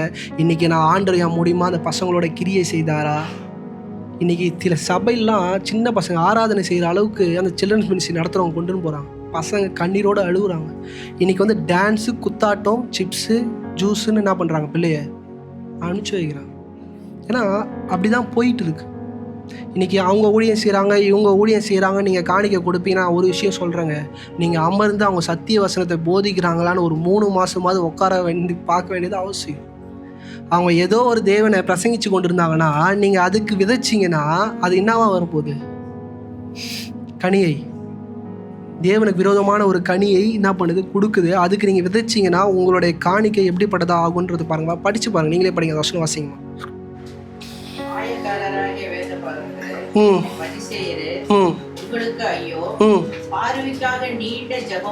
பார்வைக்காக நீண்ட பாஸ்டர் அவங்க நல்லா ஜெபம் பண்ணுறாங்க பாஸ்டர், பாஸ்டர் அவங்க நல்லா ஆராதிக்கிறாங்க பாஸ்டர் அவங்க நல்லா பிரசங்கம் பண்ணுறாங்க பாஸ்டர். இது முக்கியம் கிடையாதுங்க. நீங்கள் வணங்கி கொண்டு இருக்கிறீங்கல்ல, தகப்பனை உயர்த்துகிற ஒரு அனுபவத்துக்குள்ளே ஒரு தெய்வத்தை வணங்கி கொண்டு இருக்கிறீங்களா, அது அவங்க டீச் பண்ணுறாங்களான்றதை நீங்கள் போய் பார்க்கணும். பார்க்காம எல்லாரும் பிரசங்கம் பண்ணுறாங்க, எல்லாம் பைபிள் எடுத்து பிரசங்கம் பண்ணுறாங்கன்னா they are not pastors. படிங்கம்மா. விதவைகளின் வீடுகளை பட்சித்து போடுகிறீர்கள். அவங்க என்ன பண்ணுறாங்க, விதவைகளோட வீட்டை பட்சிக்கிறாங்க. இன்றைக்கி ஊழியக்காரங்க அநேகரோட வீட்டை பட்சிக்கிறாங்க. பணக்காரன் வீட்டு வாசலில் தான் ஏறி போய் ஷெட்டு போடணும், இது போடணும்னு கேட்குறாங்க. ஒரு ஏழை வீட்டில் போய் என்ன பண்ண மாட்டாங்க, எலியா கேட்டது போல் அப்பத்தை சுட்டுத்தாங்க என்ன பண்ண மாட்டாங்க. சிஸ்டர் இந்த வழியாக போனேன், சாப்பிட்ணுன்னு தோணுச்சு, அவங்க வீட்டுக்கு என்ன பண்ணேன், ஏன்னா அவங்க வீட்டுக்கு வந்தால் தான் சிக்கன்னா இருக்கும். ஒரு ஏழை வீட்டுக்கு போனால் என்ன தருவாங்க, தண்ணி, சோறு, வெங்காயம். என்ன பண்ணுவாங்க, நான் மினரல் வாட்டர் தான் குடிப்பேன். நான் என்ன குடிப்பேன், உடனே பாஸ்டர் நீங்களே குடிச்சா காஃபி மட்டும் தான் குடிப்பேன்றீங்க. நீங்கள் மன்னிச்சுக்கோங்க. படிங்கம்மா. இது நிமித்தம் அதிக ஆக்கினியே அடைவீங்க. படிங்கம்மா. மாயக்காரராகிய வேதபாரகரே, பரிசேயரே, உங்களுக்கு ஐயோ. ஒருவனே உங்கள் மார்க்கத்தாரனாகும்படி சமுத்திரத்தையும் பூமியையும் சுற்றி திரிகிறீர்கள். என்ன பண்றாங்க தெரியுமா, அவங்க கூட அநேக பேர் என்ன பண்றாங்க, சேர்த்துக்கிறாங்க. 14வது வசனம் வாசிங்கம்மா. படிங்க. இருமா, 13, 14 வாசிங்க. மாயக்காரராகிய வேதபாரகரே, பரிசேயரே, உங்களுக்கு ஐயோ. மனுஷர் பிரவேசியாதபடி பரலோக ராஜ்யத்தை பூட்டி போடுகிறீர்கள். யாரு பூட்டுறா? பரலோகத்துக்கு ஜனங்க போகாம யாருங்க பூட்டுறா? மாயக்காரங்கள்ல ஊழியக்காரங்க. சபை நல்லா புரிஞ்சுக்கோங்க. இங்கே ஊழியம் நடக்குது, அங்கே ஊழியம் நடக்குது. என் ஒய்ஃப் கிட்ட தான் வந்தவொடனே சொன்ன ஒரே விஷயம், மண்டையில் கொட்டி அவகிட்ட சொன்னேன், ஆடாத, நம்மளும் என்ன பண்ணுறோம், ஊழியம் தான் செய்ய போகிறோம், ரொம்ப இங்கே ஹெல்ப் பண்ணுறோம் அங்கே ஹெல்ப் பண்ணுறோன்னு போகாத. அந்த அண்ணன் சில்ட்ரன்ஸ் மினிஸ்ட்ரி பண்ணுறாரு, அவரோட கோர் என்னன்னு உனக்கு என்ன பண்ணணும் தெரியணும். இன்றைக்கி ஜஸ்டின் பாஸ்டர் கிட்ட விதைக்கிறீங்கன்னா ஜஸ்டின் பாஸ்டரோட கோர் என்னன்னு தெரியணும். அப்போ தான் நான் உங்களுக்கு ஆவிக்குரிய தகப்பனாவே ஆக முடியும். அவன் மட்டும் பரலோகம் போகாமல் மற்ற எல்லாரையுமே என்ன பண்ணுறான். இப்போ அந்த ஊழியத்துக்கு நீங்கள் நீங்கள் தாங்கும் போது நீங்கள் எத்தனை ஜனங்களை ஆக்கினிக்கு நேராக நடத்துகிறீங்க? பாஸ்டர் நான் ஒன்றுமே பண்ணல பாஸ்டர், நான் 100 ரூபா தான் காணிக்கப்பட்டேன். அந்த 100 ரூபா ஒரு வேளை சாப்பாடு சாப்பிட்டு அவர் என்ன பண்ணுறாரு, ஸ்ட்ராங்காக பிரசங்கம் பண்ணுறாரு. அந்த பிரசங்கம் என்ன பண்ணுது, மக்களை பரலோகம் போகாமல் தடுக்குது. இப்போ ஒரு 1000 பேர் உங்களால் பரலோகம் போகாமல் தடுக்கப்பட்டிருக்குன்னு தெரிஞ்சால் அவங்க இருதம் எப்படி இருக்கும்? நீங்கள் பரலோகம் போகிறீங்க, நான் கொடுத்த காசை தப்பான ஆளுக்கிட்டலாம் நீங்கள் விதைச்சி இவ்வளோ பேர் பரலோகம் வராமல் நீ தடுத்துட்டேன்னு தேவன் கர்த்தர் சொன்னா. நான் ஏன் சொல்கிறேன், இன்றைக்கி வராங்க சர்ச்சில் உட்காராங்க, ஒரு நாள் என் பிரசங்கத்தை கேட்டு டக்குன்னு ஆஃபரிங் எடுத்து கொடுக்குறாங்க. That's not proper way to give offering. ஜஸ்டின்னா யார், அவர் மனைவியோட அவர் எப்படி இருக்கிறார், அவரோட குடும்பம் எப்படி இருக்குது, தனிப்பட்ட வாழ்க்கை எப்படி இருக்குது, அவரோட ஊழியத்தில் அவரோட ஜனங்களுக்கு என்ன போதிக்கிறார், இது எதுவுமே தெரியாமல் ஊழியக்காரன் பைபிள் காலேஜ் முடிச்சவங்க எல்லாரும் பாஸ்ட் ஆக முடியாதுங்க. எனக்கு இன்றைக்கும் சொல்கிறேன், தேவனுடைய பிரசனம் மாத்திரம்தான் என்னை ஊழியக்காரனாக நிறுத்துது. சின்ன பையன் நகை அவங்களே அவங்க வீட்டில் போட்டாங்க, பணத்துக்கு முன்னாடி போயிட்டான், நகத்துக்கு முன்னாடி இப்படி எவ்வளவோ படி என் மேலே சுமத்துனாங்க. நான் இன்றைக்கும் சொல்கிறேன், என்னை அதிகாரப்படுத்துனது என் தேவனாகிய கர்த்தர். அதனால தான் நீங்கள் இங்கே அமர்ந்துருக்கிறீங்க. இல்லை என்னை தூக்கி போட்டு நீங்கள் போயிட்டே இருக்கலாம். எனக்கு வயசு 30 தான், 31 வயசு ஆகுது, 30 வயசு ஆகுது. இன்றைக்கி எதுவுமே தெரியாமல் ஒரு ஊழியக்காரன் வெள்ளை சட்டை போட்டான், ஒரு பைபிள் எடுத்துன்னு உங்கள் வீட்டுக்கு வந்துட்டான், நீங்கள் காணிக்கை கொடுத்தீங்கன்னா முதல்ல அந்த ஆளே உங்களுக்கு சொல்லித்தரணும், காணிக்கை கையில் கொடுக்கக்கூடாதுன்னு என்ன பண்ணணும், சொல்லித்தர மாட்டான். வருதே வாங்கி என்ன பண்ணுவோம், பாக்கெட்டில் போட்டுப்போம். ஏன்னா பரலோகத்துக்கு போகிறத தடுக்கிறாங்க. தயவு செய்து இப்படிப்பட்ட காரியத்தில் போய் இணைஞ்சிடாதீங்க. இப்படிப்பட்ட ஊழியத்தில் நீங்கள் போய் என்ன பண்ணுறாதீங்க, இணைஞ்சிடாதீங்க. ஆண்டவர் நல்லவர் தான் பேசுவாங்க, ஆண்டவர் நல்லவர் தான் பேசுவாங்க. அவனோட இருதயம் எதுவாக இருக்குதுன்னு உங்களுக்கு தான் என்ன பண்ணணும் தெரியணும். லூக்கா 21:5-6. நல்லா கவனிங்க, சிறந்த கற்களினாலும் காணிக்கைகளினாலும். நீங்க நல்லா கவனிங்க, ஒரு சபை எது மூலியமாய் கட்டப்படுதுன்னா சிறந்த. அந்த சர்ச்சை நீங்க பார்க்கணுமே பாஸ்டர், நான் தான் என்ன பண்ணேன், நல்லா உள்ள போய் பாருங்க, படிங்கம்மா. சிறந்த கற்களினாலும் காணிக்கைகளினாலும் தேவாலயம் அலங்கரிக்கப்பட்டு இருக்கிறதை குறித்து சிலர் சொன்னபோது, அவள் நீங்கள் பார்க்கிற இவைகளில் ஒரு கல் மற்றொரு கல்லின் மேல் இராதபடி இருக்காதுப்பா, எல்லாம் இடிக்கப்படும். என்ன இருக்காது, இருக்காது. நீ சபையை பார்த்து, சபையோட அட்மாஸ்பியரை பார்த்து, இப்படிலாம் பார்த்து நீ உள்ளே போகிற ஜனக்கூட்டத்துக்கு நான் ஒரேன்னு சொல்கிறேன், வார்த்தை எங்கே இருக்கோ அங்கே தான் நம்ம இருக்கணும். நானே சொல்கிறேன், சில சபைக்கு போய் உட்காந்து சில நேரம் ஈவினிங் சபையில் போய் ஏதாச்சும் ஒரு சபையில் உட்காருவோன்னு போயிட்டு அவங்க பேசின பிரசங்கத்தெல்லாம் கேட்டு நான் கம்முன்னு வந்துட்டேன். நான் எங்கேயும் போவேன், நான் வீட்டிலே என்ன பண்ணுறேன், சீரியஸாக சொல்கிறேன். அந்த அளவுக்கு என்னை இரிட்டேட் பண்ணிட்டான். எதோ பேசுகிறாங்க, எதோ என்ன பண்ணுறாங்க, எதோட எது என்ன பண்ணுறாங்க, கோக்குறான். ஆண்டவர் இடிச்சிட்டாராம், சபையே என்ன பண்ணிட்டாராம், நம்மளை இடிக்க ஏமாத்துறவங்க, நம்மளை இடிக்க ஏமாத்துறோம். யோசிச்சு பாருங்க, நீங்கள் தவறான இடத்துல விதிப்பீங்கன்னா உங்களை தேவனாகிய கர்த்தர் இடிக்க ஏமாத்துறோம். சபை இடிச்சிட்டாராம். சூப்பரான கல்களில் கட்டப்பட்டது, காணிக்கையினால. ஒரு ஏழைகள் தன் வேர்வையினால் சிந்தப்பட்டு கட்டப்பட்ட கட்டிடத்தை என்ன பண்ணிட்டாரு, இப்போ காணிக்கை கையில் கொடுக்கலாமா கொடுக்க வேணாமான்றதுக்குள்ளே நான் வரேன். நியாயாதிபதிகள். ஏன்னா சில பேர் இருக்குது, காணிக்கை கையில் குத்தா வாங்க மாட்டார், காணிக்கை பெட்டியில் போட்டால் எடுத்துப்பார். நியாயாதிபதிகள் கடைசியாக முடிச்சிடறோம், யாரும் டென்ஷன் ஆகாதீங்க. 13வது அதிகாரம் 3வது வசனம். அந்த ஸ்திரீக்கு தரிசனமாகி அவளை நோக்கி, இதோ பிள்ளை பெறாத மலடியான நீ கர்ப்பம் தரித்து ஒரு குமாரனை பெறுவாய். நல்லா கவனிங்க, அவர் ஆண்டவர் அமிச்ச தேவ மனுஷன் வந்து அவர் என்ன சொன்னாருங்க, நல்ல செய்தியை என்ன பண்ணாரு சொன்னார். அவங்களுக்கு பல நாளாக குழந்தை இல்லாமல் இருக்கிறாங்க, குழந்தைய என்ன பண்ணுவேன், தருவேன். இன்றைக்கி நான் கூட உங்கள் வீட்டுக்கு வரும்போது அப்படி தான் சுச்சுவேஷன். வரேன் ஜோம் பண்ணேன்னா உங்களுக்கு என்னவா இருக்கும், பாஸ்டர் என் வீட்டுக்கு வந்துட்டார், எனக்காக என்ன பண்ணிட்டாரு, ஜோம் பண்ணிட்டாரு, என்னை ஆசீர்வதிச்சிட்டாரு, என் பிள்ளையை ஆசீர்வதிச்சிட்டாருன்னு டக்குன்னு கையில் இருக்கிற காணிக்கை என்ன பண்ணுறீங்க, எடுக்கிறீங்க, எனக்கு என்ன பண்ணுறீங்க, கொடுக்க விரும்புகிறீங்க. 16லேருந்து 19 வாசிங்க. கர்த்தருடைய தூதரானவர் மனோவாவை நோக்கி, நீ என்னை இருக்க சொன்னாலும் நான் உன் உணவை பிசையே. நான் என்ன பண்ண மாட்டேன், உன் உணவை முன்னாடி இருந்து வாசிங்கம்மா, ஒரு 15லேருந்து வாசிங்களேன்.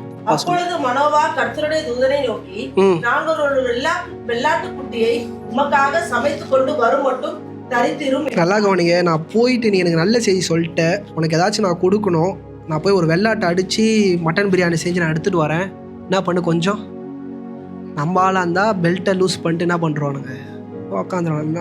சிஸ்டர் நமக்காக ஸ்பெஷலாக ஏதோ செய்கிறாங்க, இது ஐயோ பெல்ட்டை லூஸ் ஆகிறதுலாம் இது ஆண்டவர் சொன்னது, நான் சொல்ல தப்பாக நினச்சிருக்கேன், பைபிள் இருக்குது, நான் ஏதோ தப்பாக பேசுகிறேன்னு. படிக்குமா. கர்த்தருடைய தூதனானவர் மனோவாயை நோக்கி, நீ என்னை இருக்க சொன்னாலும் நான் நீ என்னை இருக்க சொன்னாலும் நான் இருக்க மாட்டேன், நீ கொடுத்தாலும் நான் என்ன பண்ண மாட்டேன். இதுதான் தேவ பிள்ளைங்க சொல்றது. இதை நான் சொல்றேன், இதை படிக்காம ஒரு ஊழியக்காரனா இருப்பாங்க. நான் உங்களை பார்த்து கேட்குறேன், இதெல்லாம் படிக்காம ஊழியக்காரனா இருப்பாங்க. எல்லாமே தெரியும், எல்லாமே என்ன பண்ணும் தெரியும். அவங்க யாரை தெரியுமா ஏமாத்துறாங்க, அவங்களையும் ஏமாத்திக்கிறாங்க, உங்களையும் என்ன பண்றாங்க ஏமாத்துறாங்க. படிங்கம்மா.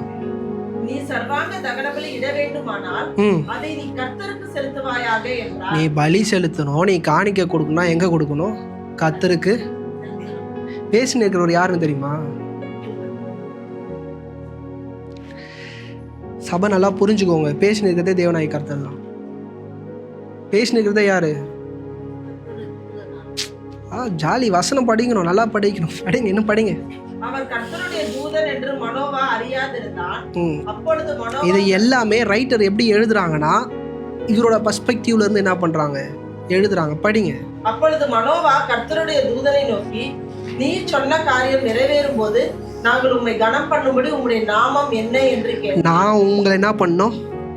கனம் பண்ணணும். இன்னைக்கு ஜஸ்டின் பாஸ்டர் வீட்டுக்கு வந்துட்டா நான் கனம் பண்ணியே ஆகணும், என் பிள்ளைக்காக ஜெபம் பண்ணிட்டார் கனம் பண்ணியே ஆகணும். நான் சும்மா சொல்கிறேன் பிரதர், அந்த காணிக்கை வந்து காணிக்கை பெட்டில் போடணும், அது போட மாட்டாங்க, என்ன பண்ண மாட்டாங்க. அப்போ அந்த கரண்ட்டில் என்ன பண்ணோம்? பாஸ்டர் ப்ளீஸ் பண்ணும். இது வந்து உண்மையான கிவிங்கும் கிடையாது, இருதயத்துலேருந்து என்ன பண்ணல கொடுக்கல. யாரோ ஒருத்தன் வீட்டுக்கு வந்துட்டா என்ன பண்ணும்? சாப்பாடு போட்டு அனுப்புவோம் பாருங்க. அந்த கேட்டகரியில் தான் நீங்கள் யாரை வச்சுருக்கீங்கன்னா ஊழியக்காரன் வச்சுருக்கிறீங்க. நான் என் இருதயத்தில் ஆழத்துலேருந்து சொல்கிறேன், ஊழியக்காரன் அல்ல, ஊழியக்காரனுக்குள்ளே இருக்கிற வார்த்தை சம்திங் ஸ்பெஷல். இன்னைக்கு கேட்குறான், நான் உனக்கு கனம் பண்ணியே ஆகணுன்றான். படிக்குமா. அதற்கு அப்பொழுது மனோவா, நீ கர்த்தருடைய தூதனை நோக்கி, நீ சொன்ன காரியம் நிறைவேறும் போது நாங்கள் உம்மை கனம் பண்ணும்படி உம்முடைய நாமம் என்ன என்று கேட்டோம். தேவனாகிய கர்த்தருக்கு என்ன இருக்கு? நாமங்கள் இருக்கு. படிங்கம்மா. அதற்கு கர்த்தருடைய தூதனானவர், என் நாமம் என்ன என்று கேட்க நீ கேட்க வேண்டியது என்ன? அது அதிசயம் என்றார். அது என்னது? இப்ப தெரியுதா அவர் யாரு? கர்த்தரே என்ன சொல்றாரு? காணிக்கை கொடுக்கணும்னா அதுக்கு உகந்த ஒரு இடம் இருக்கு, அங்கதான் போய் நீ என்ன பண்ணணும்? கொடுக்கணும். ஐயோ, நீங்க நினைக்கிறீங்க எதிர்க்கல பேசினதே கடவுள் தான். யாரு? நம்மளா ஏசாயா 9:6, நமக்கு ஒரு பாலகன் பிறந்தார், நமக்கு ஒரு குமாரன் கொடுக்கப்பட்டார், கர்த்தருடைய தூவமே அவர் தோல் மேலே இருக்கும், அவருடைய நாமம்.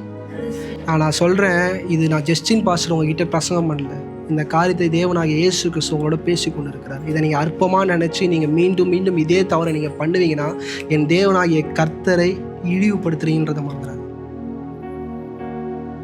டீச்சிங் தான் ஜனங்களுக்கு டீச் பண்ணுறாரு. யார் டீச் பண்ணுறாரு? இயேசு கிறிஸ்துவே சொல்றாரு, இங்கே செலுத்தாத அவரோட சமூகமாகிய கண்மலைக்கு போய் என்ன பண்ணு, இதை சபை புடிங்க.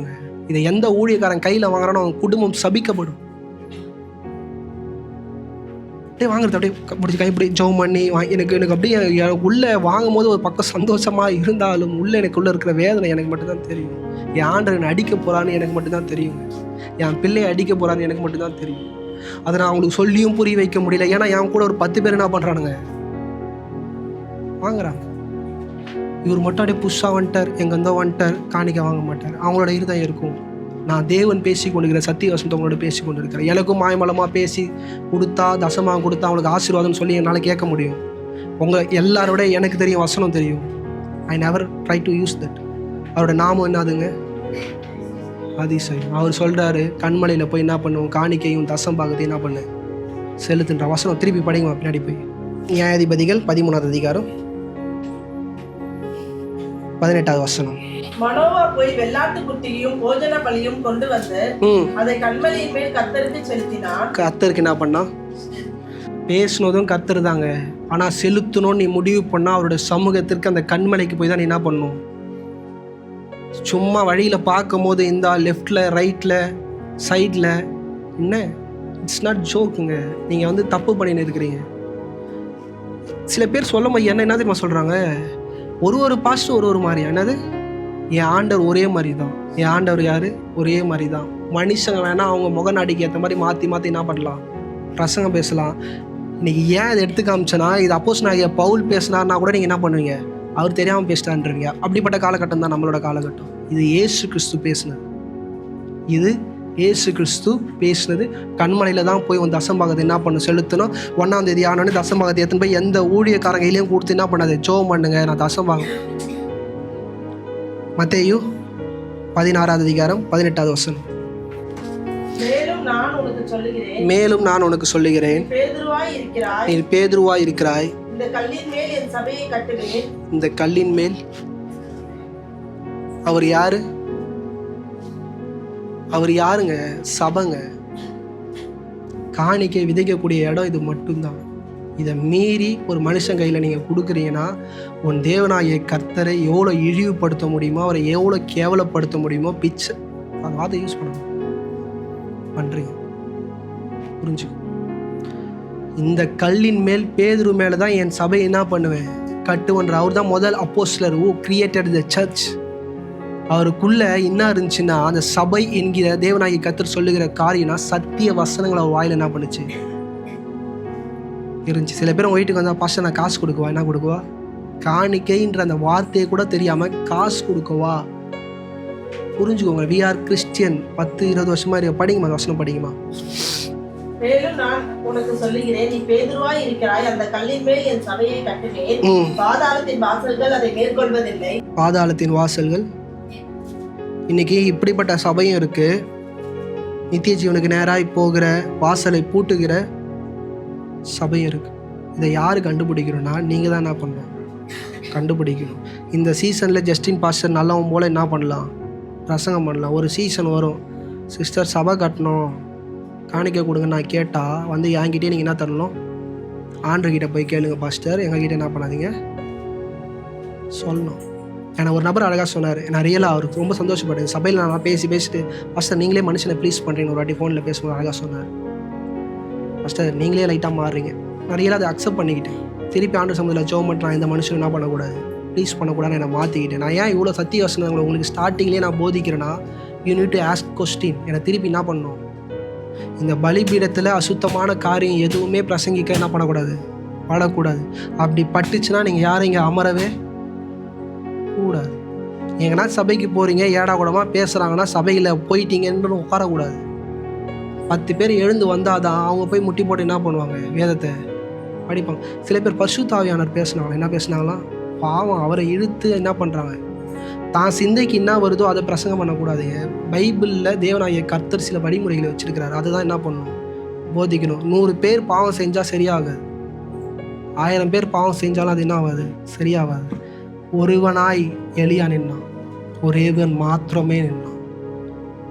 இன்னைக்கு எலியாவோடு இருக்க விரும்புங்க. இருக்கிற இடங்களை கண்களை மூடி